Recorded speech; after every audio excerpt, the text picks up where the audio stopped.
I need to start living in the real world. I say that because in the last week, I've decided to do a detox. I turned my phone to permanent grayscale. I deleted Instagram, TikTok, Twitter, Hinge. I say deleted. I removed it from the home screen. Okay, cut me a break. But my screen time has gone down. I think it was 3.5 hours, something like that, down. Whatever it was down 67% in the last week. And it has given me the chance to breathe. It has given me the chance to, you know, critically think about my life. I think the biggest thing about social media, everyone talks about it, but it creates unreal expectations for yourself. It created unreal expectations for me.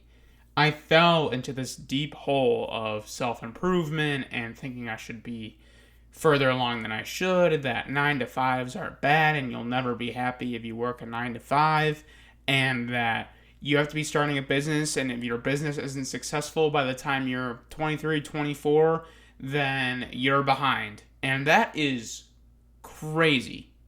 That is where my mind was at. And I would hear people also say those things that I just said, and I would agree, but it wouldn't fully click in my head. And I've started to realize that I need to live in the real world. I need to remove myself from that situation and realize that I have to go down my own path. And I have to enjoy, real life. I have to go outside and enjoy the birds chirping and the sun shining, and not my whole life be revolved around the screen on my phone and my world being what fitness influencer is saying what about what type of training on TikTok, not on Instagram, what Instagram story poll is interesting today. I realize that I just need, at the very least, a break to evaluate where I am. And that's been really helpful for me. It's allowed me to, actually just, as I keep saying, enjoy real life. And it's also, honestly, it's made me more productive, but at the same time, I don't feel like it's an easier productive, and it's an enjoying the process productive. I had to do a bunch of grad school applications today.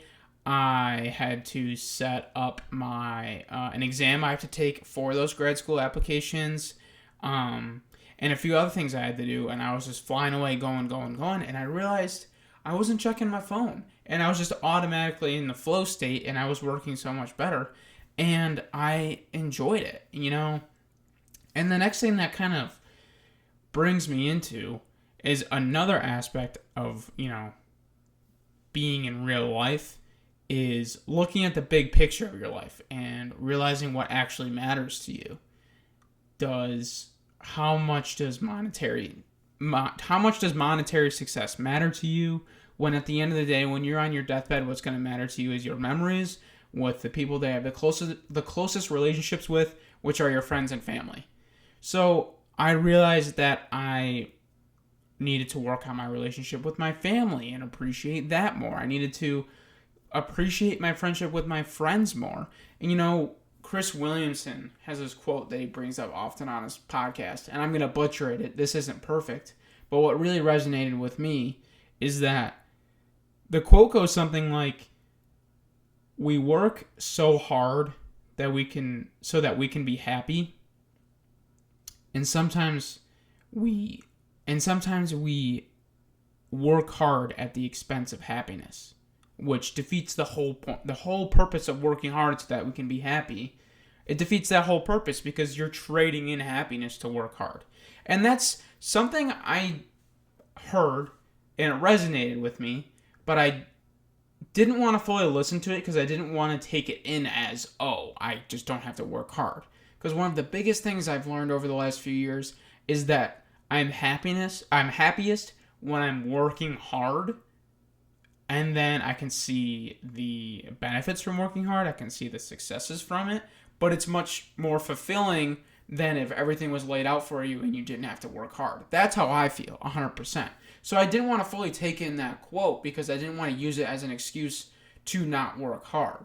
But that means at the end of the day, we're still striving for success, and I want to have success in a lot of different areas of life. So that means I have to find that balance of enjoying the hard work and also reaping the benefits, where you're actually working hard enough to receive those benefits. And that's really hard. I can even relate that to my own fitness journey when I didn't really know what I was doing, and I dropped my calories really, really low, and I lost weight really, really fast. I was working hard at the expense of happiness. I was not going out with my friends, not having a good time, always in a bad mood, always starving. And yeah, I got leaner, and all that meant is that I didn't enjoy the whole process at all. And then I just rebounded really bad after that anyway. Whereas now, I'm cutting right now, but I'm still enjoying times with my friends and my family because I found the right balance where I'm still making progress. So, if you can learn anything from my story, my message that I'm getting out is try to find that balance where you're enjoying the process, but you're also making adequate progress. But back to, living in the real world, it has been borderline life-changing. I know that sounds really hyperbolic, but to just put my phone on grayscale, not be, so distracted by the insane dopamine hits that social media brings, not holding myself to this insane standard that causes analysis by paralysis and really doesn't get me anywhere. And I've just been living more. I've even tried to stop. I listen to a lot of podcasts in my car, and I've even started to listen to more music and just stop taking in so much so that I can interpret the world the way I want to interpret the world and the way it comes to me and live my life, live in the real life. I'm not going to lie. I've downloaded Hinge. I've had that for a while. So many people do. And I realized, why? Why? I don't want to meet my eventual wife that way. And I'd much rather go out and do it in the real world. I just want to, and I've made it a point to even say hi to strangers more when I'm walking. Just to have say one extra sentence when I hold the door for someone coming into a building, or they hold the door for me. Because I want to start living in the real world and not just have my entire world be on my phone screen or my computer screen or my TV screen. And I really like the direction I've gone in the last week, and I can see things building on top of each other, and I can see my life kind of coming together and the plan being sort of laid out in a general direction for me to go down. But the biggest thing for me to remember on this is to start living in the real world.